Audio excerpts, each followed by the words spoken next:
experience and intelligence. We welcome you here, sir.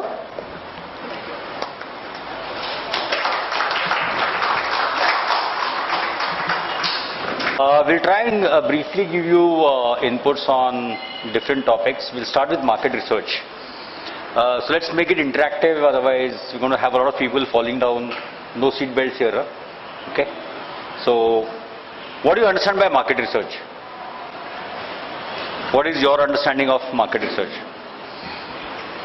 Let's have more in, let's say, answers from the MBA guys.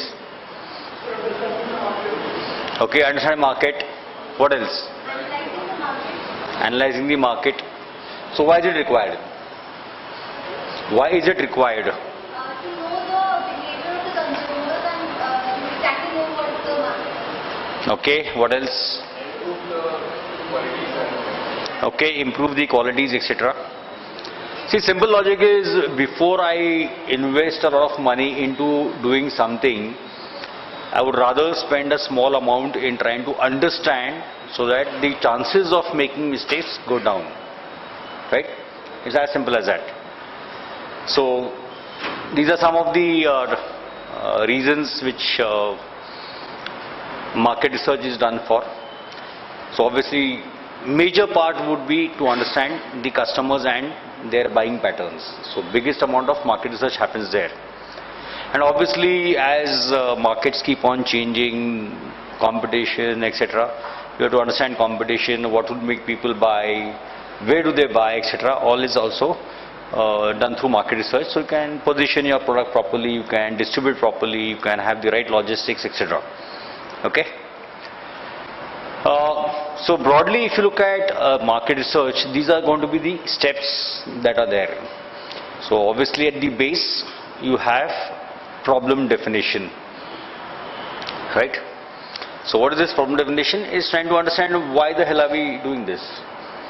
And quite honestly, this is a very important step, because if we go wrong here itself, the entire process of market research is going to go wrong. Once you've defined the problem, understood what you would like to do the research for, the next would be to get into research design, the structure of what you're going to do, right? And then you're going to collect data, and we're going to look at that there is two types of data: primary, secondary. And there's something called as sampling, which will also get into some details, because you can't contact the entire market. You have to contact a sample, a representative. You'll actually get into data collection, again, which there are various ways and methods to collect data. Once you collect data, then the statisticians take over. Normally a market researcher would not get into data analysis. It would be handed over to an expert called a statistical expert, who in turn would use various softwares. Some of the softwares that are very popular are Statistica or SPSS, etc. And they'll try to make sense of the data. Okay. The statistician is normally going to give you some inputs, but what to make of the input is again going to be the market researcher's job. Okay. And finally, you're going to get into some answer application. So these are broad steps in the market research process. Right? Now honestly, when you look at this process, is this used only by companies?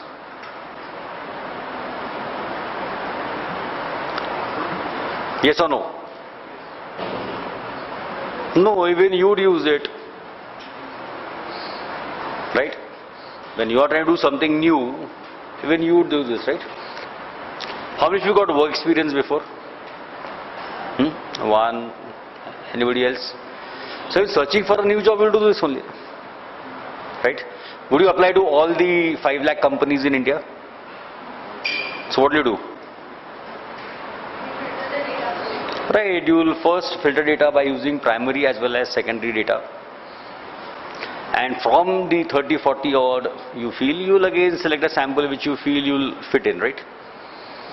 So market research is the process, or the steps are going to be same everywhere. Clear?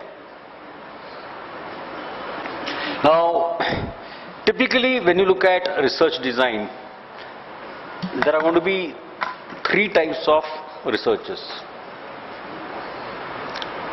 One, you have got something called as the exploratory research. The second is descriptive research, and third is a causal research. Please remember, it is not casual, it's causal. So the spelling is wrong here. Okay, it's deliberate.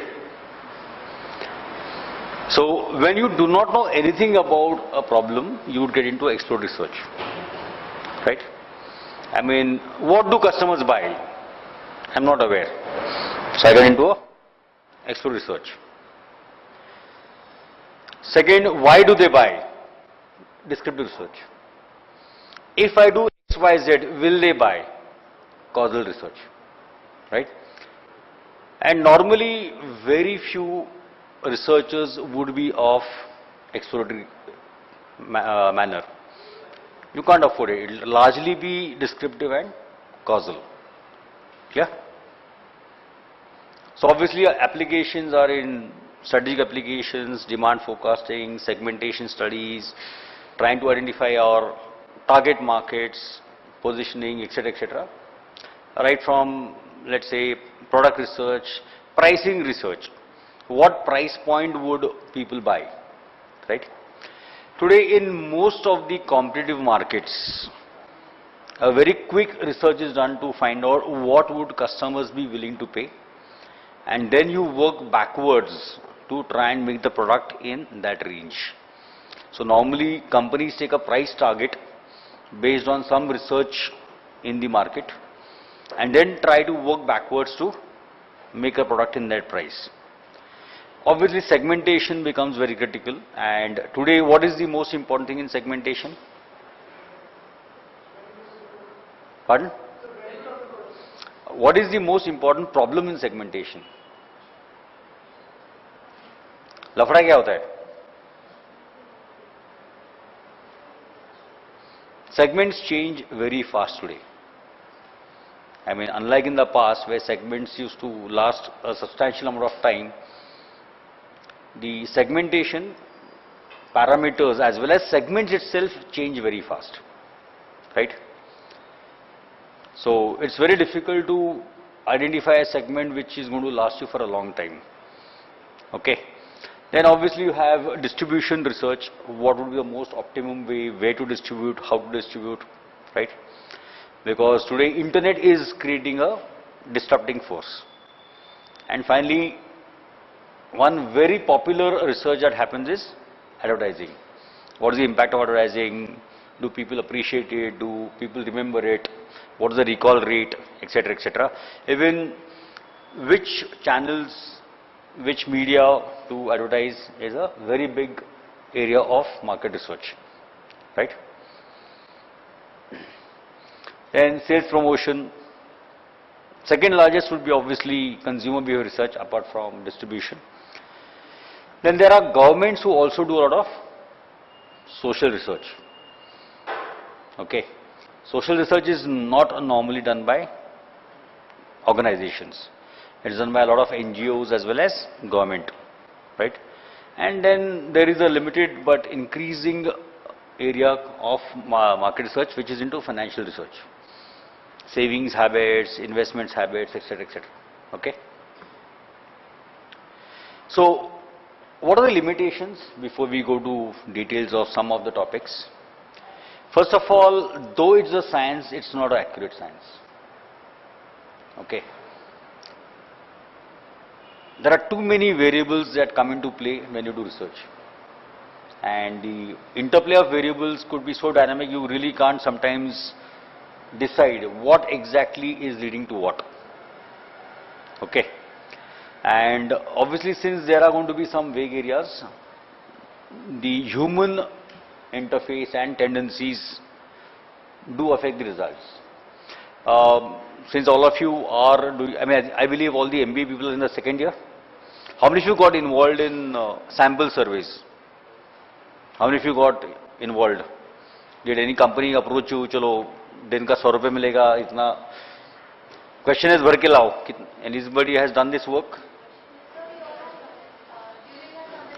No, but have you done it for a company? Okay.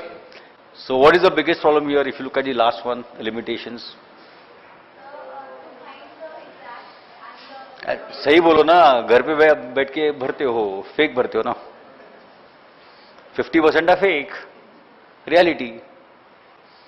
So that's why when we look at market research, sometimes the research gets diverted or misguided just to prove a particular result, right?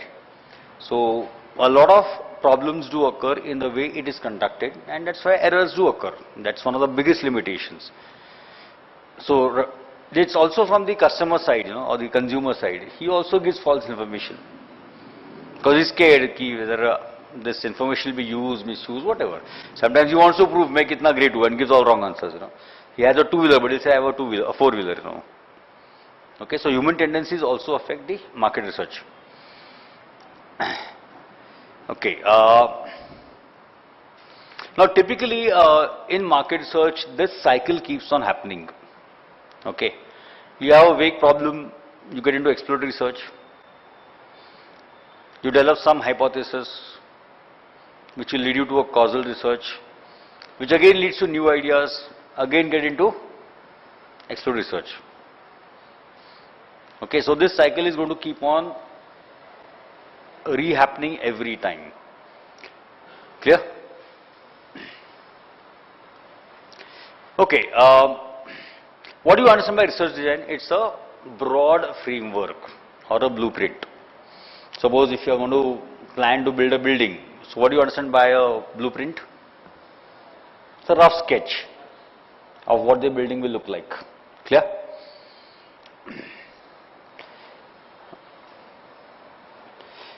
Now, one of the most important things of market research is the cost. And where does the maximum amount of cost happen?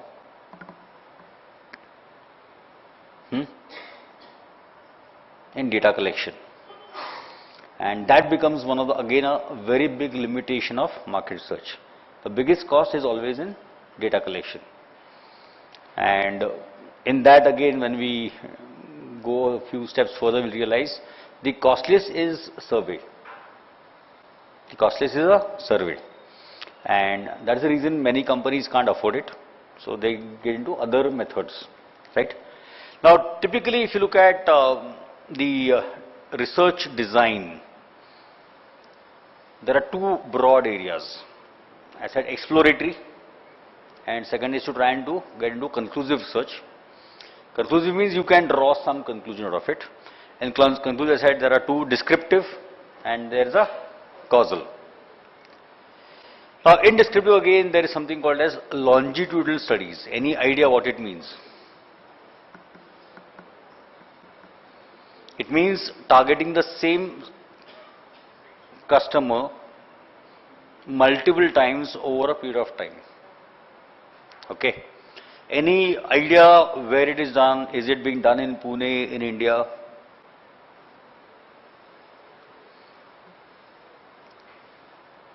Any idea? Heard of a company called AC Nielsen? No. They are one of the world's largest market research companies, right? In Pune at least, they have a longitudinal study going on for some 12 or 13 products. One of them is, let's say, hair oil. Okay. So what do you do that in a longitudinal study? They've got about, let's say, 2,000 families in Pune whom they would ask every 6 months. And the target is about 7 years, that so they'll be contacting this 2,000 families 14 times in 7 years. What do they ask? Let's suppose the study is about hair oil.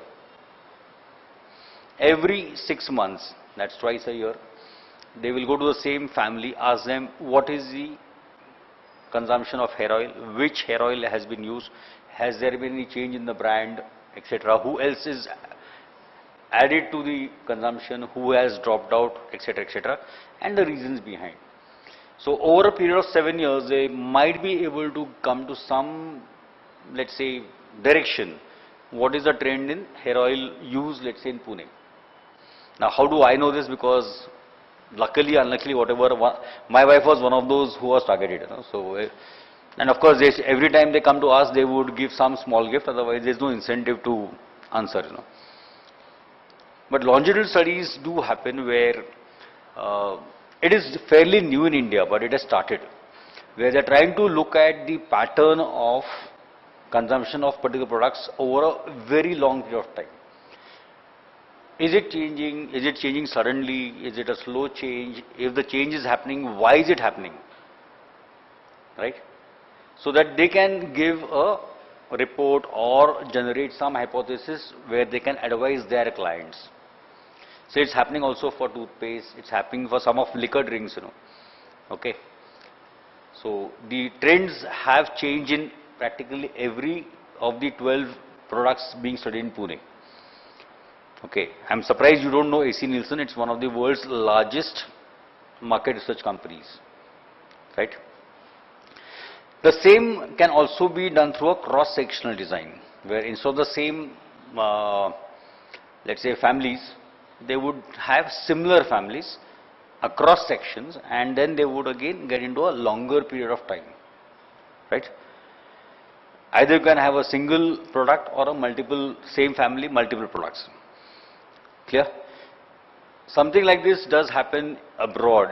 It is slowly again started in India in few cities, where they're asking consumers to keep diaries, and they're paying them, of consumption. And these diaries are accessed by the market research, so they come to know what is typically consumed by a family.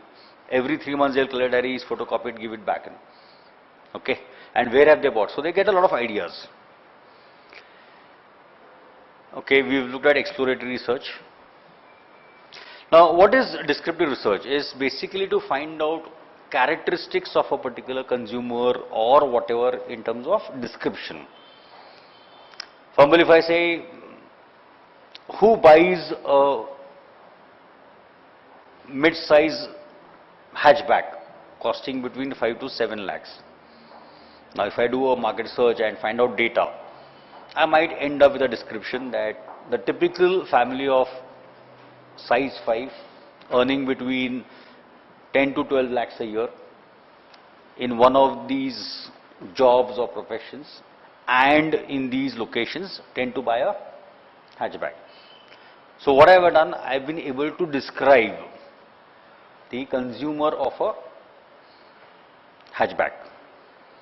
So how would I have done it? Because I have done a research, collected data from various things, and then I able to.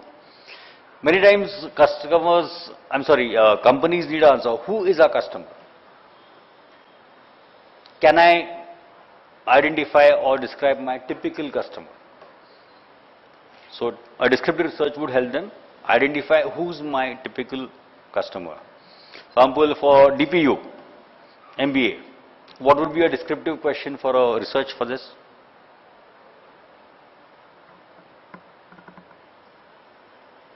What would be a research looking for? Who does a MBA and why? Clear? Then obviously you'll come to know people from so and so background, so and so educational backgrounds, financial backgrounds, so and so cities, etc. would do it. And believe me, you'll be surprised that across all institutes in the country, even students tend to come from selective locations because there's a word of mouth. Okay. So if you see even DPU, last 5 years you'll see majority 80% coming from certain locations. Oh, mera senior udhar gaya hai, even I have to go there, sort of. So you can actually see that there is a pattern that emerges in 80%, right? Now obviously, as I said, the most critical aspect in market research is data collection. It's also the costliest and the most complicated. Any idea what it would cost for a 5,000 sample in Pune, a questionnaire filled up? It costs about 5 lakhs.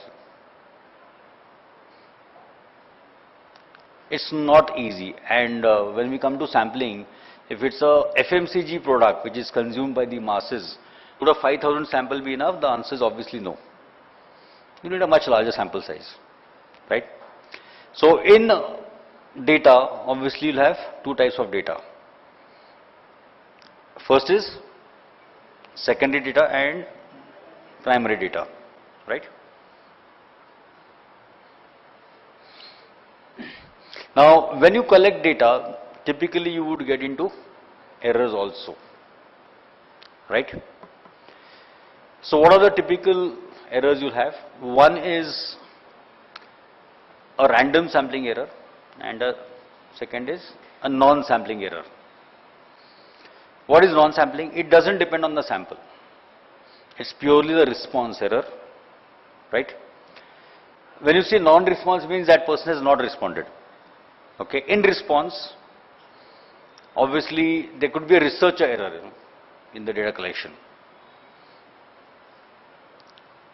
Most important is what? Surrogate information. What do you understand by surrogate information? Huh? You are giving information on somebody else's behalf, right? I am supposed to contact a student. X number, I have identified a name, but his friend answers. That's a surrogate information. Now, obviously, there could be a difference in what this person could have answered versus you would have answered, right? There could be a measurement error. Means what? You have certain scales which will come to when the measurement is in, let's say, very good to very bad. So, उसमें अगर marking का गलती हो गया या understanding में गलती हो गया, you have a measurement error.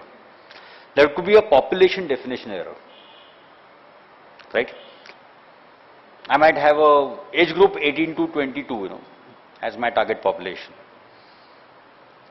But very difficult to find out who's 18 and who's 22, and even a 30 years guy might look 18. So there's a definition error in terms of the population.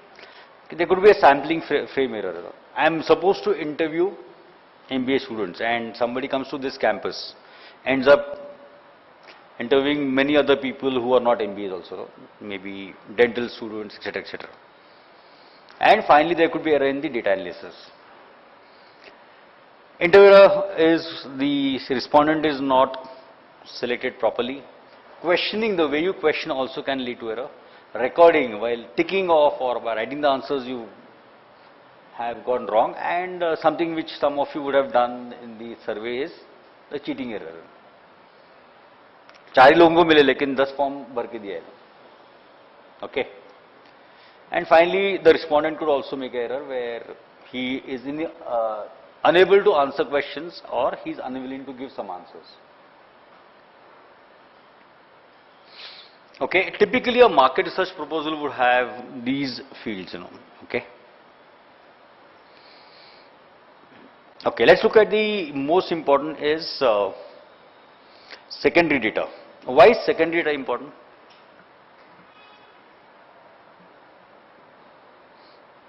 Because it costs very, very less, right? So obviously, first choice would be to collect secondary data, right? Once you've exhausted secondary data, then you might go to try and collect primary data. I'm again repeating, primary data is very, very costly, right? So secondary data is data which is already collected, available in some form or the other. It may be free or may be chargeable. It may be free or may be chargeable, right? It could be government data, it could be non-government data, right? Now in India there is one government data which is used by practically all the companies. Which is that? Practically all the companies would use it. So which data would be that?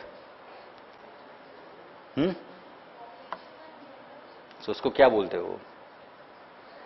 Census data. Though it is done every 10 years, the degree of accuracy is fairly high. And over the years, the census has started collecting more and more information like educational background, numbers in family, incomes, basic assets like car, वगैरह. So it's of immense use. In turn, there are many agencies that would use them to classify that data into what is called as SEC data. What is SEC?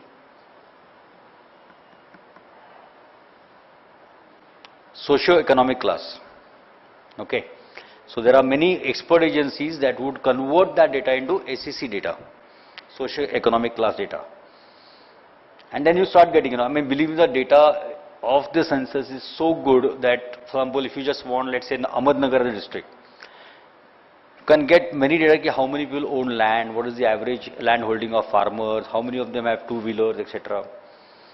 How many days they are occupied in a year, etc. Becomes very, very useful for a market researcher and marketing companies, right?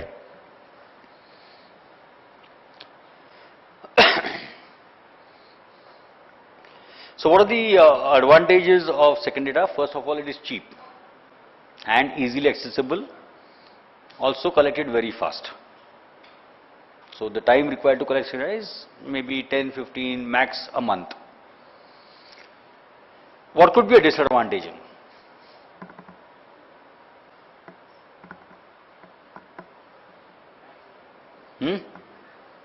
What could be a disadvantage of second data?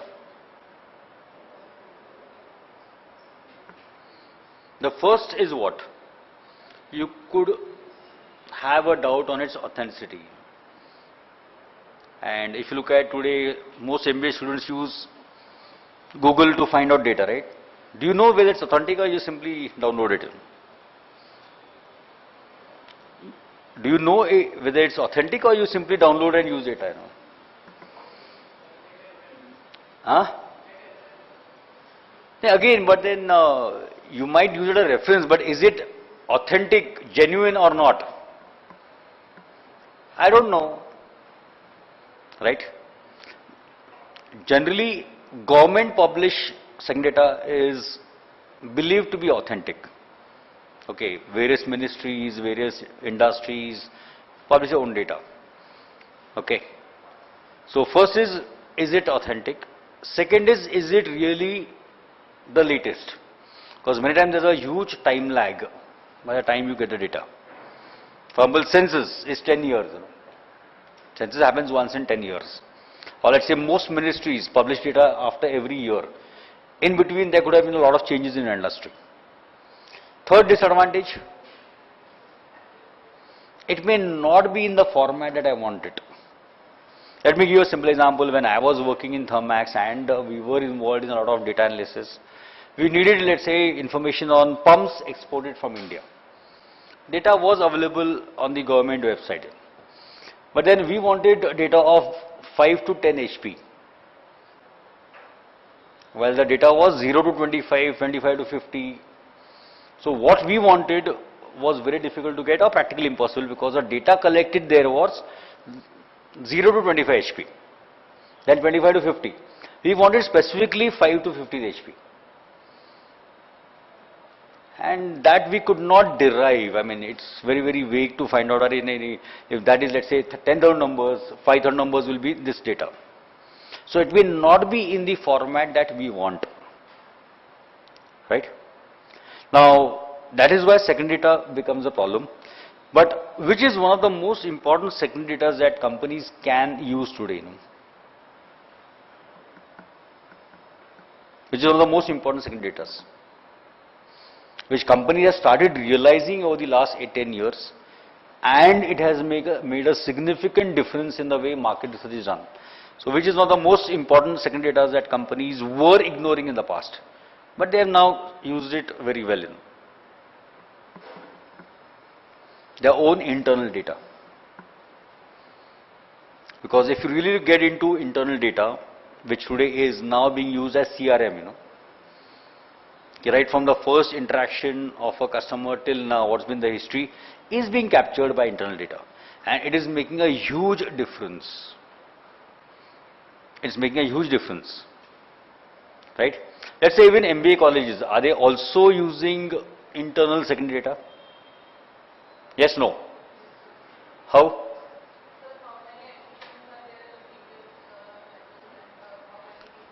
What else? Okay, from which area? What else? The most important is for placement. हमारे पुराने बंदे किधर है? उनको पकड़ो ना पहले. Most colleges are doing it, including IIMs. Every year they are updating data, collecting where their ex-students are, contacting them so that placement becomes better, which was not being tapped very actively till about 5-6 years back. But with ERPs, online systems, CRMs, etc., this data is becoming more and more useful, right? Then obviously second data is primary data, right? Now primary data, okay, let's look at some of the published second data. There's a general business data and other sources.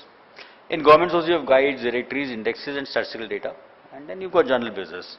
Now this again is also a huge business called as syndicated services. What are syndicated services? A lot of agencies like CRISIL, ICRA, AC Nielsen, JD Power, which collect data on their own on various parameters and actually submit it to, sell it to whoever is interested. And these are very authentic, very well researched reports, and they are costly but they are worth it. So these are nothing but syndicate, which is an emerging field in India. It's always been there across the world. But today a lot of companies are willing to pay for syndicated services, right? Now today there is a new application for this, What is that? IoT. Today data is being collected on how customers are using products, right? Today you can actually find out how much is a car user running every day, what is his average speed, how many passengers are there in the car. By simple probes and IoT, companies are collecting a lot of data. Even in, let's say, shopping malls, IoT is monitoring how footfalls, it's monitoring which products are being seen, etc., etc., right? Which is nothing but wholesaler and retail audits through data collection, right? Okay, let's slightly do a small variation. I just want to take you back to the flow of market research.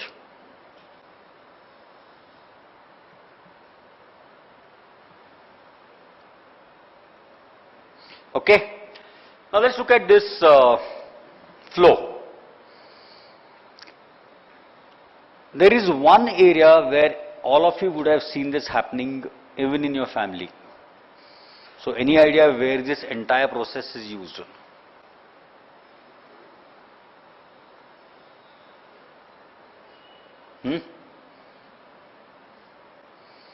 That's why one of the best examples for understanding market research is arranged marriage. An arranged marriage. So let's look at the steps of arranged marriage and correlate it to market research. So what is the first step in an arranged marriage? Let's assume it's a girl side looking for a boy. तो पहले क्या होता है?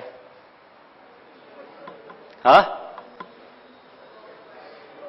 Problem है शादी करनी की नहीं ना सब पहले बराबर है? If the answer is yes, then you get into specifications कि किस टाइप का लड़का चाहिए.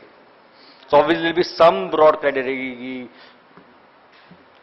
today plus minus, earlier only plus था, plus minus 2-3 years of your age, right? Height again plus minus चलते हैं आजकल है ना, so plus minus 2-3 inches of your height. Educational qualification, etc. You specify कि this is what you would like to let's say, have as a prospective groom. So you get into specifications, which is nothing but your problem definition, right? Then next step क्या होता है? हाँ? Pardon?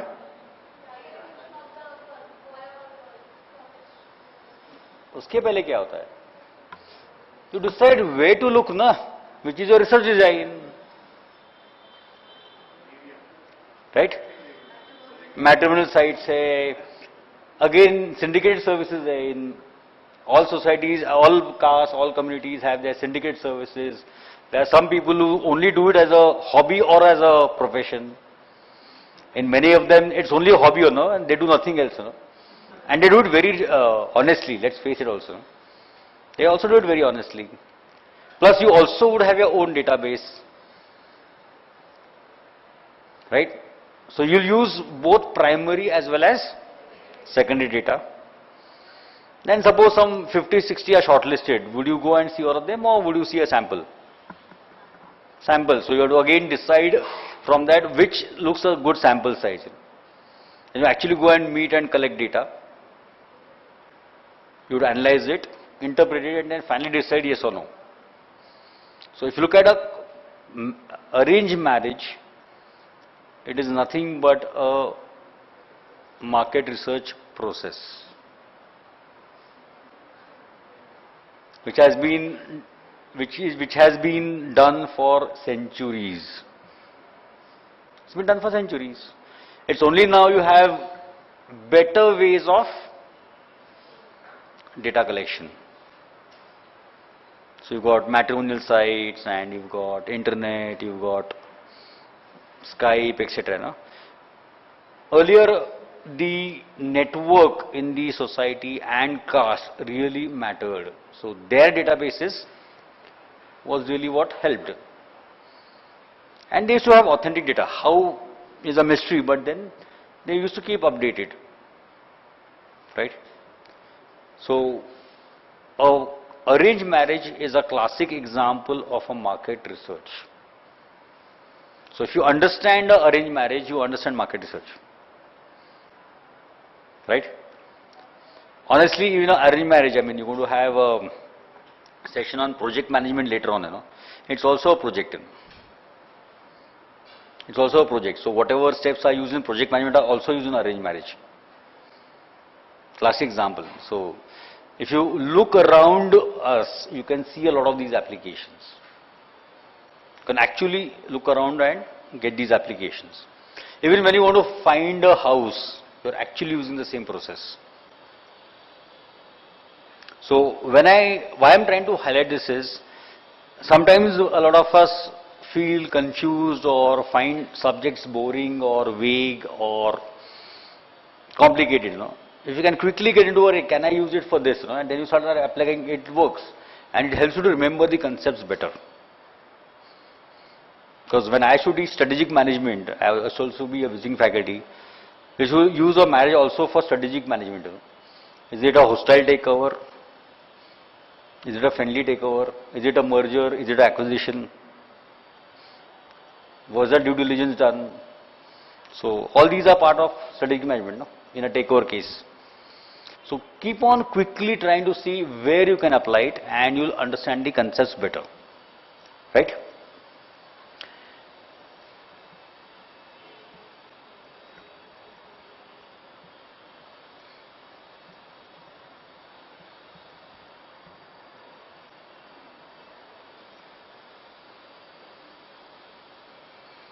Okay, this is let's come to the actual methods of data collection, which is primary data.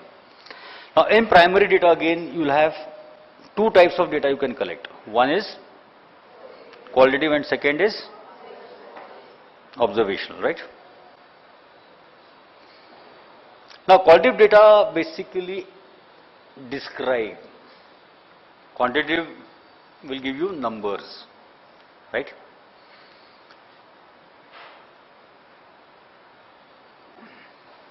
So when you look at qualitative data methods also, they tend to be open-ended and have less structures. They will rely more on interactive methods and iterative methods. What is iterative? Repeated. Okay. That's why they also take time, right? Now, what are the typical ways of collecting qualitative research? One is focus groups. Second is in-depth, and third is projective techniques, right? So what do you understand by focus groups? Hmm. Hmm.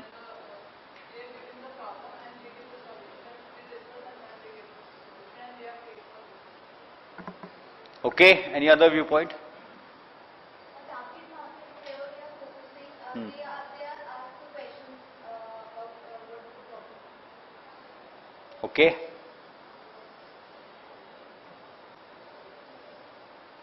Any other question? Okay, basically a focus group is normally used for exploratory and descriptive, not for causal, right? You're right, you would have a small group between 12 to 20 people, not more than that. What is important in a focus group is to always have a good moderator.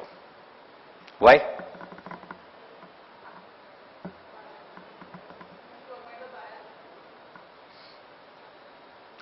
For two reasons: to ensure that the topic doesn't go haywire, and second is people don't get into unnecessary debate and possibly fights, right? So moderator ensures that the topic is maintained and people don't get into arguments or fights or whatever. So the skill of the moderator is very crucial in a focus group, right? Normally a focus group would not last more than 45 minutes to an hour, because nobody can give you more than that. Yes, normally you'll have to give them some incentive to come and discuss. A focus group could be a common set of people having same characteristics, or could be some target description, right? Let me give you a classic example of a focus group which I was involved in way back in 90s. In those days, Titan had just emerged in the Indian scenario. Until that time, the dominant company in watch market was which? HMT. So HMT had a 95% market share, and all the rest had a 5% market share. And Titan had just launched their watches, and somehow they were not doing well. Okay. And of course, there was a market which was available, but a lot of that was being catered to by smuggled watches. In those days, it was Citizen and Casio which were the most popular. Okay. So typically the Indian male used to look at HMT, and the upper, let's say, very rich class who were exposed to foreign brands used to look at Casio or Seiko or Citizen. These were three common ones in those days, Japanese. And in spite of the fact that the technology for Titan was better, they were using quartz, while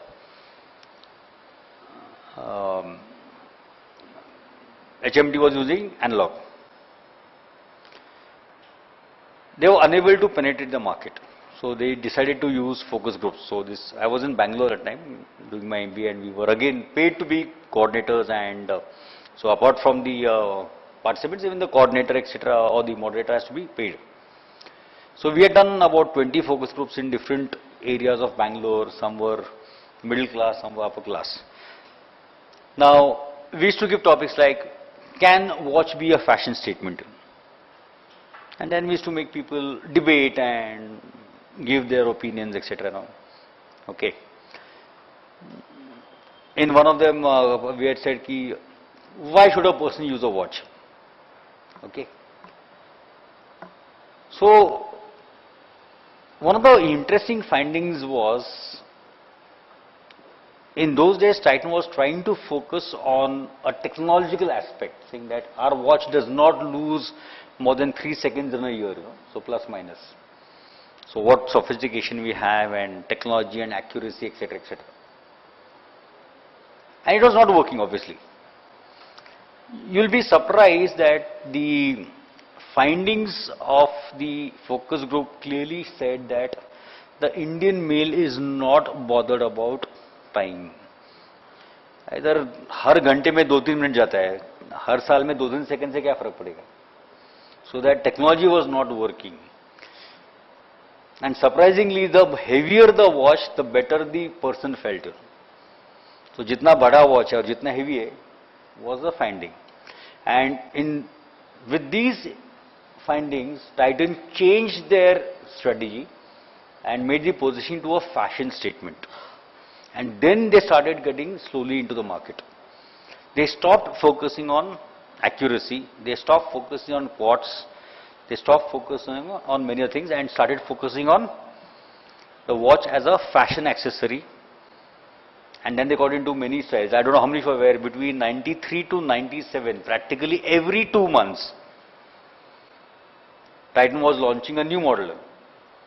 All looking nice and with silver color, golden, this, that, and which prompted even HMT to keep on launching brands, sub-brands.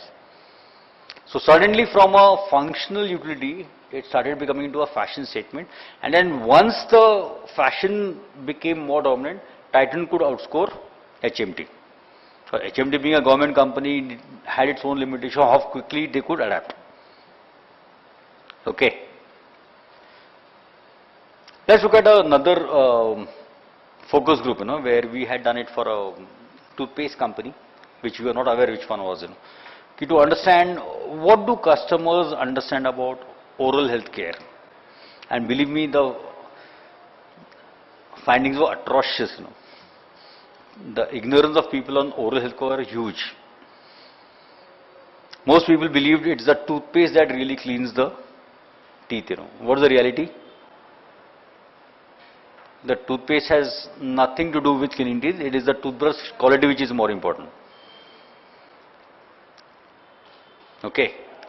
The average, let's say, duration, Indian male used to use a toothpaste for 6 months. And what was recommended was 1.5 months. Because people did not believe the toothpaste mattered. And then this company got into a education thinking it's a toothbrush which is more important. You need to change it every. Using a damaged toothbrush can actually create harm to your gums. Gums did not figure in oral health care. Only white teeth figured. So focus groups helps you to understand. But then the biggest problem with focus groups is, first, it's a very, very costly process, it's a very slow process, and you really can't generally, let's say, put it for a general population, right? But it does help you to understand a lot of problems, right? Second is in-depth interviews, where either a single person or a panel would interview one customer over an extended period of time, 2 hours, 3 hours, and here the incentive to the customer has to be much more. Okay. And then projective techniques is what?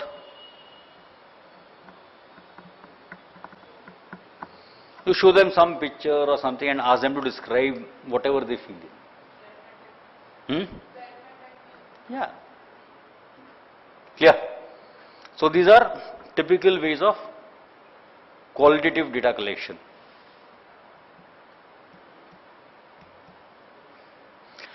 Then second, which is becoming very, very common and easy today, is to use observational methods. Right? Why is it becoming easy?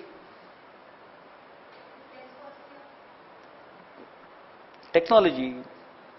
And today the quality of cameras that can be hidden or CCTVs is far more sophisticated. You get very good images, etc., etc. Right? So technology has made a big change in making this very easy, right?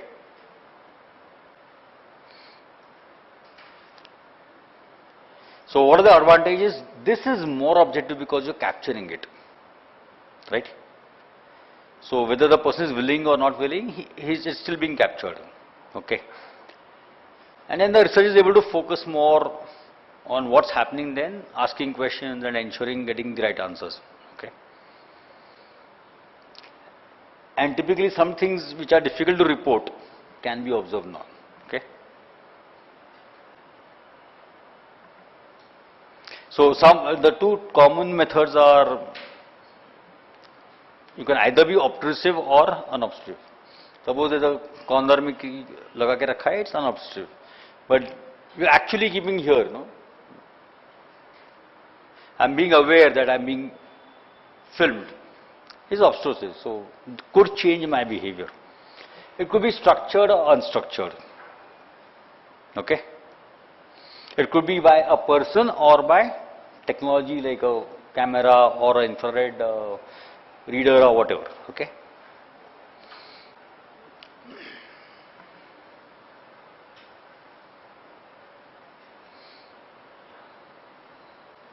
Okay, then physical interface, the most commonly used is surveys, right? And second, which we want to spend some time because that's interesting, is called as experimentation. So basically, what's a survey?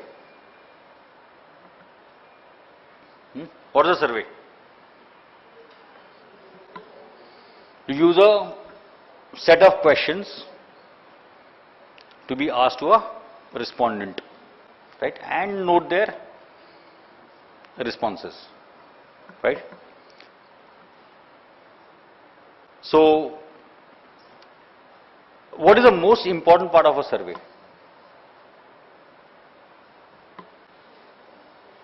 What is the most important part of a survey?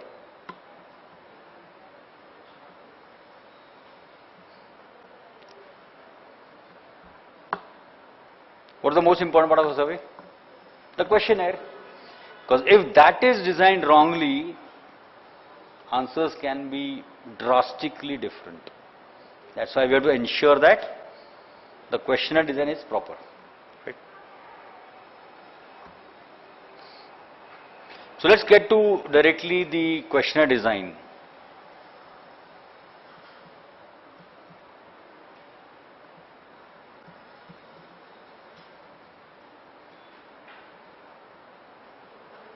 Because this is something which some of you would get involved in. Okay. So a questionnaire is basically what? A set of questions designed to generate data to accomplish your objective.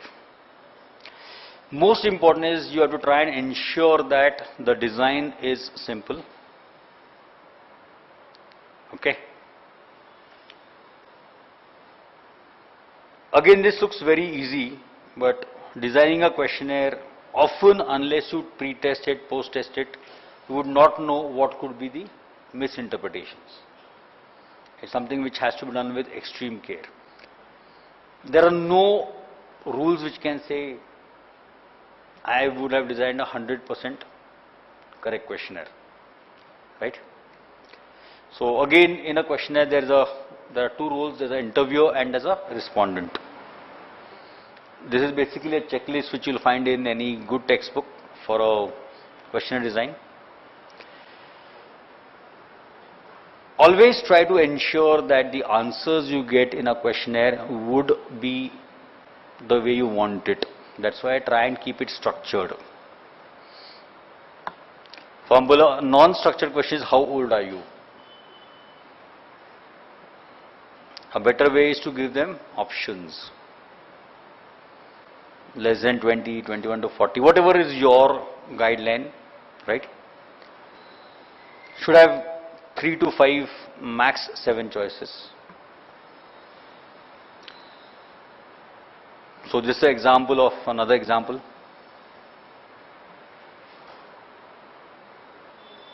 Another example.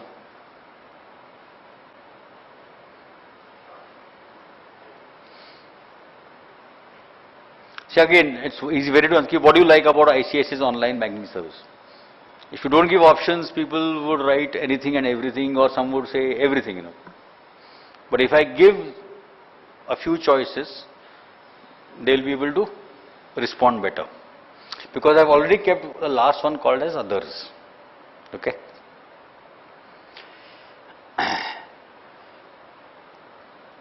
Typically, how you sequence the questionnaire can also affect the answers. That's why you should try and have maximum important questions in the center. Initially, people read too carefully, then they become comfortable, and at the end they start getting bored. Or a simple thumb rule is no questionnaire should take more than 10 to 12 minutes to fill. If it's taking more than 10 to 12 minutes to fill, people are going to start getting bored, right? Even the words and phrases you use should be well designed, otherwise people get drawn to either to the extremes or to middle, not the reality. Okay. So you have to also keep into account that biases cannot be eliminated. So let's look at some important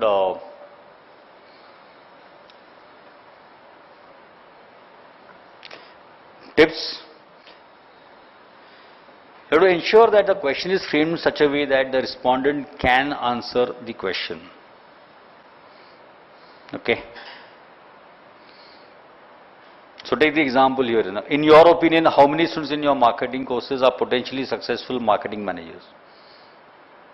Good or bad question? Can't be answered, so avoid asking such questions. Okay. Avoid double barrel questions. What do you mean by double barrel question? Either answer puts you in trouble. It's like, do you still beat your wife, हाँ बोला तो अभी भी मार रहे हो, ना बोला तो पहले मारते थे ना. Okay, that's a double barrel question. Okay. Avoid leading questions where you are actually, don't you feel that pollution is creating a problem and you are buying a car? So already creating a problem, saying leading him to pollution is caused by cars, would you buy a car?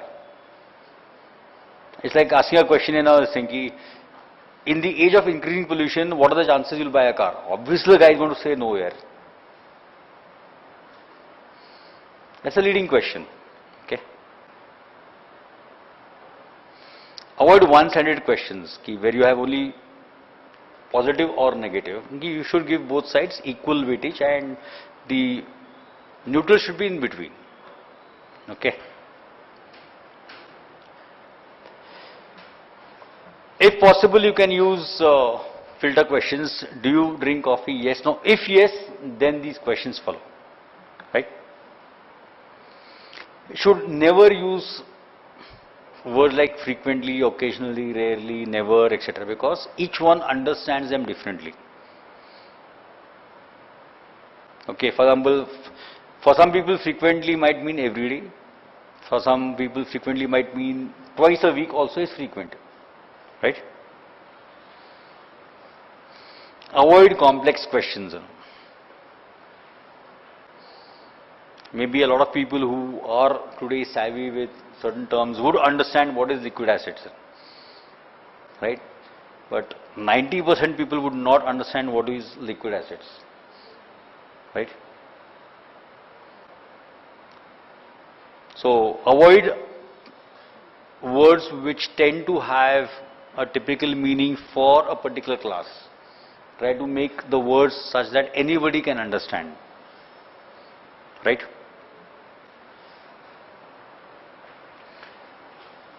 Normally use what is called as a funnel technique. What is the funnel technique? Start with broad questions and then narrow down the questions to your subject. Right? Inverted funnel is normally not used. Always also use filter questions. Again, the way you set the questions should be important. For example, if you look at the first version, person doesn't know whether to tick on the left hand side or right hand side. But if you give it in sequence, he knows at least right hand side, left hand side, the answer is still known. Right? Appearance of the questionnaire matters. Quality of paper, spacing, font, etc. Right? Most important, every questionnaire must be pre-tested with at least 30 to 50 people. with whom you have a fairly good connect, because they will tell you what they mean or understand by each question, what is their understanding. Quite often what we believe